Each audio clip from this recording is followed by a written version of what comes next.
हमारे ऊपर प्रभु की कृपा है ये हम कैसे पहचाने?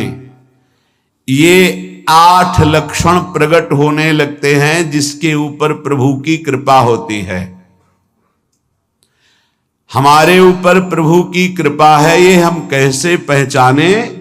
तो ये 8 लक्षण प्रकट होने लगते हैं जिस पर हरिजू की प्रियाजू की कृपा है। पहला, घोर अपराध करने वाले के प्रति भी दया की भावना, शांति पहला लक्षण है। भाव में भी पहले शांत भाव है। हमारे ऊपर श्री हरिजू की कृपा है, इसकी पहचान ये 8 लक्षण। पहला, शांति, अर्थात घोर अपराधी के प्रति भी गुस्सा ना क्षमा करना, ये हरि की कृपा का लक्षण है। देख लो भाई, घोर अपराधी शब्द तो जाने दो, जरा सा प्रतिकूल हो जाए तो लाख समझाओ पर भ्रकुटी तनी रहती है। ईर्ष्या, द्वेष, मात्सर्य, द्रोह, ये उपासक के हृदय की विषय नहीं, ये तो गंदे विषयी पुरुषों के हृदय के लक्षण हैं। जहां ईर्ष्या है, मात्सर्य है, द्वेष है, द्रोह है, ये कुमति के लक्षण है, ये सुमति के लक्षण नहीं, ये हरि कृपा पात्र के लक्षण नहीं। आपसे जो अपराध कर रहा है, द्रोह कर रहा है, आपका क्षमा बल ये हरि प्रसाद से होता है। शांति, क्षमा बल, शांति, सह गया, क्या करूं, सहना ही पड़ेगा क्योंकि भगवत मार्ग में वो ऐसा नहीं होता। शांति, बुरा ही नहीं लगा, हरि कृपा पात्र को बुरा ही नहीं लगा। उमा संत के यही बड़ाई, मंद करत जो करे भलाई, ये सीधा शांति की व्याख्या है। अपने यहां मंगल गान में, करत जे अनसहन निंदक तिनहु पे अनुग्रह कियो, यह है हरि कृपा, यह है आचार्य कृपा, गुरु कृपा। अपराधी पर भी क्षमा का भाव होना, भला ऐसा है, अपराधी पर भी क्षमा का भाव होना, ये हरि कृपा पात्र में ही होगा, अन्य में नहीं। तो अगर अपने हृदय में ऐसा लगे कि ऐसा नहीं है तो हरिजू से प्रार्थना करनी चाहिए कि कृपा करो, मेरे में सामर्थ्य आवे। दूसरा, अनुसूया, वो किसी भी के प्रति कभी भी कोई दोष दर्शन ही नहीं करेगा। दोष कथन, दोष श्रवण की तो बात जाने दो। अनुसूया, दूसरों के गुणों में दोष ढूंढना, ये नहीं होता। हरि कृपा पात्र में ये नहीं होता। ये सब भजन के नाश करने वाले, जैसे पहला अपराधी पर क्रोध कर देना, तो माया ने भेजा इसीलिए था कि तुम्हारे साथ व्यवहार ऐसा करे कि तुम क्रोध करो, क्रोध करोगे तुम्हारी ऊर्जा शक्ति नष्ट हो जाएगी, अध्यात्म में जो चलने की थी, और कहीं तुमने संकल्प कर लिया तो भजन शक्ति नष्ट हो जाएगी। तो अगर भजन बल है तो गया, जरूर उसको दंड मिलेगा, पक्का मिलेगा, 100% मिलेगा, लेकिन आप खाली हो गए। ना भजन करने की वृत्ति रहेगी और ना भजन रहेगा, दोनों बात। अनुसूया, किसी के सद्गुणों में दोष देखना, गुणों में दोष ढूंढना, ये हरि कृपा पात्र में नहीं होता। ये बहुत मंगलमयी बातें हैं जिससे हमारा भजन मार्ग पुष्ट होता है। तीसरा, वो बाहर से और भीतर से पवित्र रहता है, हरि कृपा पात्र। शौचाचार का ज्ञान होना चाहिए, वस्त्र आपके पवित्र होने चाहिए, ये बाहरी जल रज आदि के द्वारा बाहरी पवित्रता, और निष्कपटता, निश्चलता, सत्य भाव, ये अंदर की पवित्रता है। अगर कपट है, छल है, असत्य है तो हृदय मलिन रहता है। भीतर और बाहर से पवित्र रहना, इसमें खास बात क्या है? भीतर और बाहर से पवित्र रहने में, भीतर और बाहर से सदैव पवित्र कौन रह सकता है?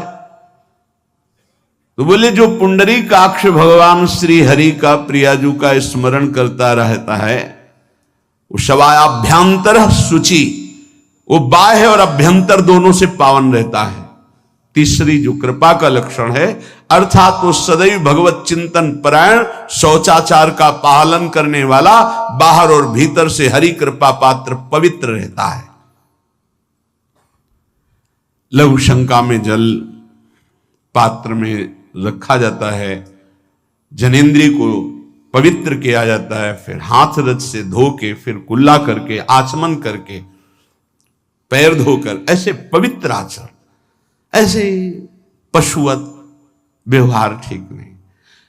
कुछ लोग ऐसी गलती करते हैं कि जिसमें शौच हुआ जाता है उसी में बैठकर लघु शंका करते, तो सारे वस्त्र, पूरा शरीर अपवित्र हो गया आपका। अब तो अटैच बाथरूम की व्यवस्था माया ने कर दी है। हमें लगता है कि शौचालय अलग होना चाहिए और स्नान गृह अलग होना चाहिए, थोड़ा ही चाहे भेद हो, अंतराय होना चाहिए पवित्रता के लिए। अब ये शौचालय है, यही स्नान करना है, यही लघु शंका करनी है, तो पवित्रता का निर्वाह नहीं हो पाता। यदि जिस उस जगह आप शौच करते हैं, जो बैठकर उसी पे बैठ के लघु शंका करते हैं, तो आपको पूरा वस्त्र सहित स्नान करना चाहिए पवित्रता के, तभी बुद्धि भ्रष्ट हो जाती है। आपको मंत्र का निरंतर चलना ये कठिन पड़ जाएगा। पवित्रता का निर्वाह करो, देह राग मिटने के बाद एक स्थिति आती है, अवधूत स्थिति, उसमें फिर शरीर की पवित्रता का कोई संबंध नहीं रह जाता।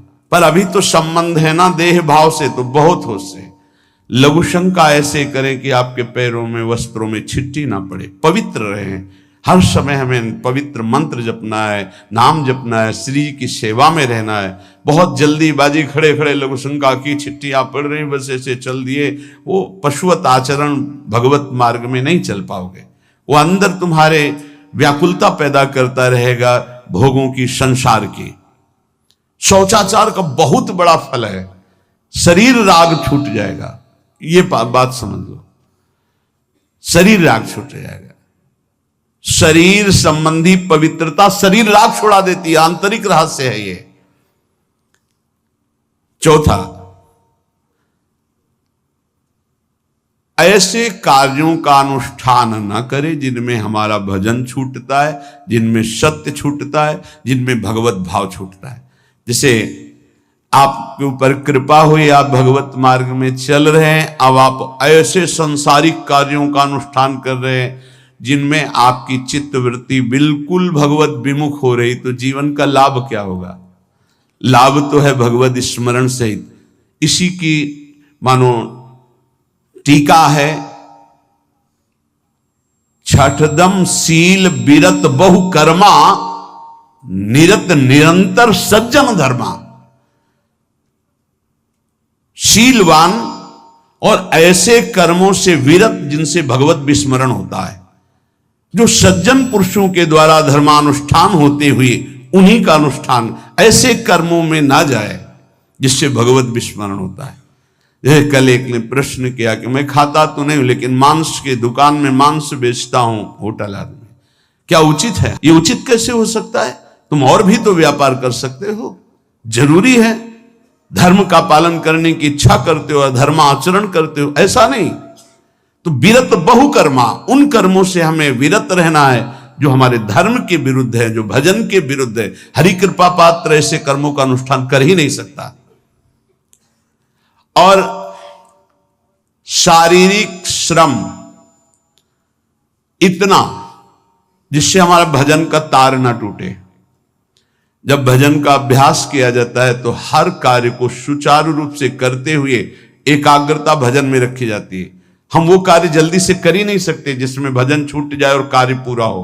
नहीं, हम कार्य करेंगे, हमें छोड़ दीजिए, हम अपने चिंतन से युक्त होते बिल्कुल कार्य करेंगे। जैसे कई साधक हैं, उपासक हैं, बड़े अच्छे उपासक हैं, उनको आप कार्य दीजिए कि आप पानी गर्म कर दीजिए, पात्र बहुत सुंदर साफ होगा, पानी बहुत गर्म, लेकिन आप कह दीजिए कि 5 मिनट में गर्म करके ले, तो उनसे असंभव नहीं होगा।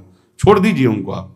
वो मतलब ऐसा कार्य करेंगे प्रशंसनीय, पर वो समय से, उनका एक सिद्धांत है, बहुत अच्छा लगता है। और अपने को पता है इससे जल्दीबाजी नहीं होनी, पात्र मार्जन करना है, छोड़ दीजिए आप उसको, टोकिएगा नहीं, आप जल्दी मांझ के, उससे नहीं होने वाला।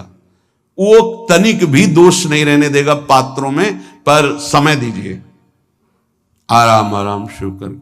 हमें अच्छा लगता है कि भगवत चिंतन परायण उपासक की यही वृत्ति होती है। पोछा लगाना है बिल्कुल बढ़िया लगेगा, लेकिन आपको सर से घुमा दे, वो ऐसा नहीं होगा। आप छोड़िए और जाइए, हटिए, और वो अपने ढंग से लगाएगा और एकदम क्लीन करके। यही उपासक का लक्षण होता है। जो कार्य करेगा सांगोपांग करेगा, पर वो बहुत मस्ती से होगा, क्योंकि उसका भगवत चिंतन चल रहा है। अधिक ऐसे जिससे हमारा चिंतन छूट जाए, थोड़ा संयम में आना चाहिए। ये भगवत कृपा पात्र का लक्षण है। अपने भजन का फल देखना, भगवत कृपा पात्र के सबको प्रदान कर देना। हिम्मत है? अपने भजन, इतनी मेहनत से किया हुआ भजन, भजन होने के बाद, हे प्रभु इस भजन का फल हो, सर्वे भवन्तु सुखिना सर्वे सन्तु निरामयः। यहां तो कहते हैं महाराज, एक माला रोज आपके लिए करता हूं कि आपकी बीमारी ठीक रहे, तो शेष किसके लिए करते हो प्रभु? शेष क्या? अगर इष्ट और गुरु के लिए तुम्हारा है कि एक माला करते, तो फिर इतनी माला करते तो हमें क्या होगा? सब आपको दे देंगे तो हमें क्या होगा? तभी भजन का रहस्य नहीं जाना। सबके मंगल के लिए अपने भजन को समर्पित कर देना। देखो भाई भजनानंदी, भजन में अरुचि होने लगेगी? नहीं होने लगेगी। सुबह से शाम तक पसीना चुआए हम, और भजन का फल दे दे सबको। तो इसका रहस्य बताते हैं। सबको जे भी कहा सर्वे भवन्तु सुखिना, तो सर्वत्र विराजमान भगवान वही पलटकर अनंत रूपों में आपके ऊपर बरस पड़ेंगे। ये आंतरिक रहस्य है। हमने जो भजन किया वो एक सीमा में था, जब हमने संपूर्ण विश्व को दे दिया तो असीम बनकर वापस हुआ।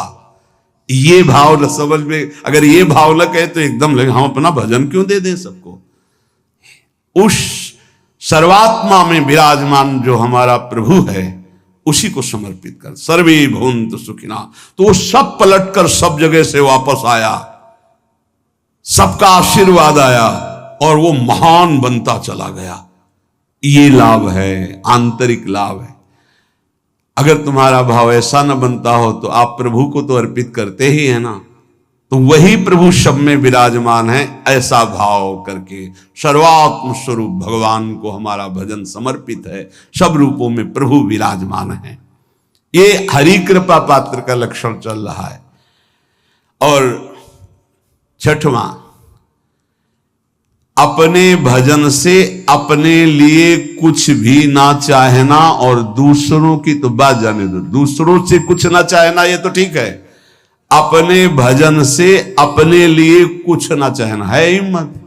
देखो ये हरि कृपा पात्र में हिम्मत होती है। अपना भजन अपने प्रयोग में ना लाना, इसका भी आंतरिक रहस्य है। अपने प्रयोग में आप शरीर को लेकर के बोलेंगे, अगर स्वरूप को लेकर तो प्रयोग की कोई वहां जरूरत ही नहीं। स्वरूप पूर्ण काम है, वहां कोई अभाव नहीं। जब आप कोई भाव अपने लिए करेंगे तो देह भाव होगा। देह भाव से किसी विषय की मांग होगी। विषय पूर्ति भजन का फल नहीं होता, भजन का फल होता विषय निवृत्ति। बहुत जोर की बात है, कैसे समझ में आए? अपने भजन का भी फल अपने लिए नहीं, दूसरों से कुछ चाह रखना तो बात ही जाने दो। भजन से भी कोई अन्य सुख की चाह नहीं हुई। क्या चाहिए? भजन ही बनता रहे, भजन का फल भजन बनता रहे, खूब निरंतर जप करते रहे। सातवां, किसी भी मान सम्मान कीर्ति पद प्रतिष्ठा के मिलने पर हृदय का असंतुष्ट हो जाना, यह हरि कृपा पात्र का लक्षण होता है।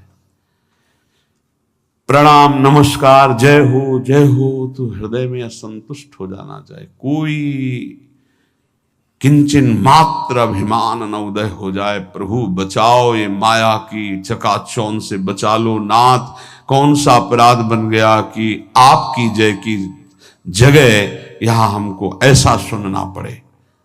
जैसे एक बार महापुरुष जन कह रहे थे कि जब गुरुजन बड़ाई करने लगे सामने शिष्य की, तो उसको ग्रीवा झुका लेनी चाहिए और पश्चाताप करना चाहिए कि कोई गलती हो गई, आज हमारे गुरुजी ने हमारी बड़ाई कैसे कर दी, इसका मतलब कोई दोष बन गया, कोई गलती हो गई, और प्रार्थना करना चाहिए कि क्षमा कीजिएगा महाराज, अगर कोई गलती हो तो दंड दीजिएगा, लेकिन ये दंड मत दीजिएगा कि आप हमारी प्रशंसा कर रहे हैं। भगवान, इससे बड़ा और कोई दंड नहीं हो, ऐसा महसूस होना चाहिए। सम्मानम कल्याति घोर गरलम, ये हरि कृपा पात्र का लक्षण है। नीचापमानम सुधा, नीच पुरुषों द्वारा किया हुआ अपमान अमृत के समान लगे और सम्मान विष के समान लगे। मान प्रतिष्ठा कीर्ति जिसके लिए बड़े बड़े लालायित रहते, हरि कृपा पात्र को विष की तरह चुभती है। और 8वां, किसी भी प्राणी समुदाय से संबंध ना रखते हुए सब पर दया की भावना, सब पर कृपा की भावना, सब पर करुणा मैत्री, पर किसी से ममता नहीं। ये सूत्र बहुत व्यवहार में प्रयोग करने योग्य है। सबसे करुणा और मैत्री, पर किसी से ममता नहीं। करुणा तो करी भरत जी ने, मैत्री भी की मृग से, पर ममता रहित नहीं रहे। ममता कर ली तो अगला जन्म हिरण का हो गया। ममता नहीं रखनी। निर्ममो निरहंकारा, करुणा मैत्री तो करनी है, जैसे इसमें आदेश है, गीता में जी आदेश है, अद्वेष्टा सर्वभूतान मैत्रः करुणैव च, पर निर्ममो निरहंकारा, ये साधक की चतुरता है। प्राणी मात्र पर दया कृपा करुणा मैत्री, पर ममता नहीं। ममता किसी से, और यहां करुणा मैत्री ये तो गायब हो गई, केवल ममता रह गई है। अपने शरीर से ममता, शरीर संबंधियों से ममता, विषय भोगों से ममता, यही जहर है। संबंध में ये ममता ही जहर है, विचारों में अहंकार जहर है, कर्मों में ये आसक्ति जहर है। इसी जहर को मिटा दे तो जीवन मुक्त महापुरुष कर्म करते हुए, विषय सेवन करते हुए, वार्ता करते हुए, विचार करते हुए, बिल्कुल जहर रहित तो उसका जीवन हो गया। तो ये 8 बातें हरि कृपा पात्र में होती हैं, इनको बार बार सुनना और हृदय में धारण करना। जो भक्त होता है, हरि कृपा पात्र होता है, उसमें ये 5 बातें कभी नहीं जागृत होती, स्फुरित ही नहीं होती। पहला, किसी से ईर्ष्या, दूसरा किसी से घृणा, तीसरा किसी से भयभीत हो जाना, चौथा भजन सेवन नृत्य गायन आदि में लज्जा लगना, 5वां किसी की निंदा करना, ये नहीं होती। अब जो आगे वर्णन कर रहे हैं उसमें महापुरुषों की पहचान है। सिद्ध महापुरुष 3 प्रकार के होते हैं। एक होते हैं आचार्य कोटि के, सात्विक विचार वाले, एक होते हैं भ्रष्ट आचरण वाले, एक होते पिशाचाचरण वाले, और तीनों सिद्ध हैं। बहुत बड़े महापुरुष पूज्यपाद उड़िया बाबा जी हैं, वही रहस्य का प्रकाश कर सकते थे, अन्यथा बिना ब्रह्मबोध महापुरुष के ऐसा नहीं। तीनों सिद्ध हैं, तीनों भगवत प्राप्त है। सात्विक आचार वाले, जो आचार्य कोटि के होते हैं, एक एक अक्षर शास्त्र मर्यादा के अनुसार चलने वाले, जैसा शास्त्र कहता वैसा उनके आचरण में दिखाई देगा, और वो उससे सिद्ध भगवत प्राप्त महापुरुष हैं, पर उनके आचरण तस्मात् शास्त्रम प्रमाणम थे। दूसरे भ्रष्टाचार, ऐसों को पहचान पाना बहुत कठिन होगा। भेष मलिन, आचरण मलिन। जैसे आप में कोई पुराना हो तो शायद जान पाएगा, भगवान दास नाम के एक संत इसी चौराहे पे रहते थे। ये जो चौराहा है, कभी नंगे पड़े रहते थे, कभी वो पा रहे उनके साथ कुत्ता पा रहा है, कभी नाली का पानी पी रहे हैं, और भगवत प्राप्त महापुरुष थे। इसकी पहचान स्वयं की। कोई चाय रखने गया, उठा के ईंट मार दी, गाली दे दी, दौड़ पड़े, पकड़ पाए तो 10-5 घूंसे थप्पड़ मार दिए। ऐसा उनका व्यवहार था। भ्रष्टाचारण। हलवा कोई रख गया, खिचड़ी रख गया, कुत्ता खा रहा है, उसी के साथ वो खा रहे हैं। कभी गमछा लपेटे, कभी नंगे, सीधे प्रकृति का वार शरीर से सहते थे। बस चौराहे पे ही रहते थे। बहुत अगर गए तो ये राधा टीला है, बस इतना ही उनका था। राधा टीला से इधर, और इधर थोड़ा चढ़ाई जो है जहां पूज्य श्री चंद्रशेखर बाबा जी वास करते, उसके इधर, मतलब चौराहे के बस इतने में ही रहते थे। 12 महीना, 20 साल उनको देखा। तो जब काशी से आए हुए थे तो उनको देखा तो उनकी दृष्टि से लगा कि ये स्थिति प्रज्ञ महापुरुष हैं, पर अपने को छुपाए हुए ऐसी लीला करें। पर उनके कुछ ऐसे आचरण थे जिनसे लगा कि इनकी, हमें लगता है, बुद्धि खराब है क्या, मतलब पागलपन का दौड़ा है क्या। ऐसे राधा रमण जी दर्शन करने गए तो जो पुंडरीक जी हैं इनके बाबा, वो उस समय थे, उनके पुत्र जो पुंडरीक जी के पिताजी, वो उनके सहयोग में। तो करुणा कृपा हुई उनकी, उन्होंने देखा। वो तो बाद में परिचय जाना उनका, हमें पता नहीं, तो बाद में परिचय। वो पीत वस्त्र धारण किए हुए वयोवृद्ध एकदम डलिया लाए, राधा रमण जी को निकाल करके अपने को प्रसाद मिला। तो सीधे राधा रमण जी की कृपा का अवलोकन करते हैं और परिक्रमा लगाना। एकदम संकल्प बना, कमंडल में 2 कुलिया रखी, ढक्कन से ऐसे ढक के, और बस मन में आया कि अगर वो बाबा हमसे आते हैं, हमारे कमंडल से कुलिया, सत्य, परम सत्य, कुलिया लेते हैं और पाते हैं और फिर रख के चल देते, तो मैं मान जाऊंगा कि प्रभु ये आपके धाम के सिद्ध महापुरुष हैं। आए हुए थे हम काशी से ऐसे, क्योंकि काशी में ऐसी लीलाएं देखी थी बड़े अवधूत कोटि के महापुरुषों को। आपसे सत्य कहते, वो पेड़ हट गया, रमण रेती में था, बीच रोड में था, चबूतरा बना था, वो ऐसे पड़े थे, वहां के हम बैठ गए, बिजली की तरह उठे, रफ्तार से आए, खड़े हो गए हम बिल्कुल, क्योंकि हमें पता था कि घूंसा और थप्पड़ इनका प्रसाद होता है। हम कहा उस समय, हम कहा अगर हाथ चलाएंगे तो पकड़ लेंगे ना, बिल्कुल पोजीशन में खड़े। तो बंगाली भाषा में कुछ बोले, वैसे गले में हाथ डाला, ढक्कन हटाया, कुलिया निकाली, पाया कुलिया वहीं रखा, ढक्कन रखा, गए और वहीं लेट गए। सत्य कहते एकदम रोम रोम खड़ा हो गया कि अरे भगवत प्राप्त महापुरुषों को जानना बड़ा कठिन है। कैसे आचरण, भ्रष्ट आचरण से रहते हैं। कभी दिगंबर, कभी गमछा लगा हुआ है, कभी कुत्ते के साथ खा रहे, कभी नाली का पानी पी रहे। पूज्य बाबा कह रहे आचरण मलिन, नाली या पैखाने का भी पानी पीने में उनको कोई भी परेशानी नहीं। गंदे जगह मलिन भाव से पड़े रहना, किंतु वृत्ति हर समय भगवदाकार रहना, भगवदाकार रहना। ये तीसरे, पिशाचाचार, गाली गलौज करना, ईंट पत्थर से मारना, हर मलिन चेष्टा बहुत कठिन है, बहुत कठिन है। ये सब देखने को मिला है भगवत कृपा से तीनों प्रकार के महापुरुषों का। वृंदावन में एक आगंतुक संत आए थे बाहर से, वो रात्रि में हर वृक्ष के नीचे खड़े रहते, पैर सूज गए थे, उनको कभी बैठे और लेटे नहीं देखा, खड़े ही रहते थे। ये 25 वर्ष के लगभग की बात है। उनको जब देखा तो देखते ही उनकी दृष्टि ऐसी थी ऊर्ध्व, लगा ये तो भगवत प्राप्त महापुरुष है।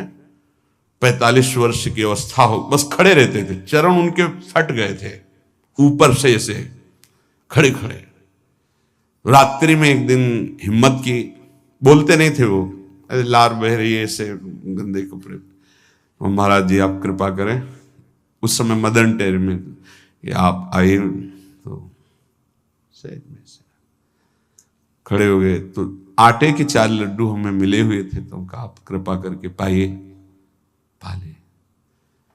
तुमका आपका ये जो बाहरी परिवेश है और आपके जो बाहरी लीलाएं हैं, ये बाहरी लोग तो भले न समझ पाए, पर प्रभु मुझे ऐसा अनुभव होता है आप भगवत प्राप्त महापुरुष हैं। रो पड़े हो, कभी हमने उनको ऐसा नहीं देखा, रो पड़े। और उनका ये हमारे गुरुदेव की कृपा है। उनका कब से वृंदावन आप आए? बोले कुछ दिन हुए। बोले वृंदावन की रज का प्रभाव कितना दिव्य है कि अब जाने का मन नहीं होता है। पर आप अब दोबारा हमसे मिलने की चेष्टा मत कीजिएगा, कभी दूर से देख लीजिएगा, पर आप कभी मिलिएगा नहीं। आप भक्त हैं इसलिए आपसे संभाषण कर लिया। ये तो आपने सुना सुबह की लीला, ईंट चल रही थी उनपे, वो दिगंबर खड़े थे, ईंट मार रहे थे लोग, परिक्रमा वाले लोग उनको ईंट मार रहे थे, कई जगह उनके ईंट लगी। उनको लग रहा था ये पागल है, नहीं पहचाना जा सकता। 3 प्रकार के महापुरुष होते। एक होते सात्विक आचार वाले, बहुत जो शास्त्रीय आज्ञा वैसे ही अक्षरशः आपको दिखाई देंगे, आचार्य कोटि के, पवित्र शरीर, पवित्र वस्त्र, पवित्र आचरण, एकदम आचार्य कोटि। दूसरे एकदम भ्रष्ट आचरण, समझ ही नहीं सकते आप। तीसरे पिशाच की तरह, समझ ही नहीं सकते उनको। अब लाभ होता है केवल पहले वाले से, सात्विक तस्मात् शास्त्रम प्रमाणम थे, इससे जनता का लाभ होता है। इन 2 से विशेष हानि हो जाती है, क्योंकि इनके आचरण ऐसे होते हैं, साधु अवज्ञा तुरंत बहुत जल्दी विनाश होता है ऐसे महापुरुषों के अपमान से। सात्विक महापुरुषों के नहीं, अगर उनसे अपमान भी हो जाएगा तो क्षमा करेंगे वो सब। इनको न क्षमा से मतलब है, न पिटाई से मतलब है, इनकी दैवी शक्ति तुम्हारा नाश कर देगी। ऐसे से बहुत, क्योंकि इनको समझ में नहीं आएगा ना। काशी में भी देखा है, कुल्हड़ चल रहे हैं सब, और ब्रह्माकार वृत्ति, लोग समझ नहीं पा रहे हैं, चाहे कि कुल्हड़ जमा मार रहे हैं उनके ऊपर। ऐसे किया, बिल्कुल जो चर्म है प्रकृति को सहते सहते भैंसे का जैसे हो गया मोटा एकदम, और उनके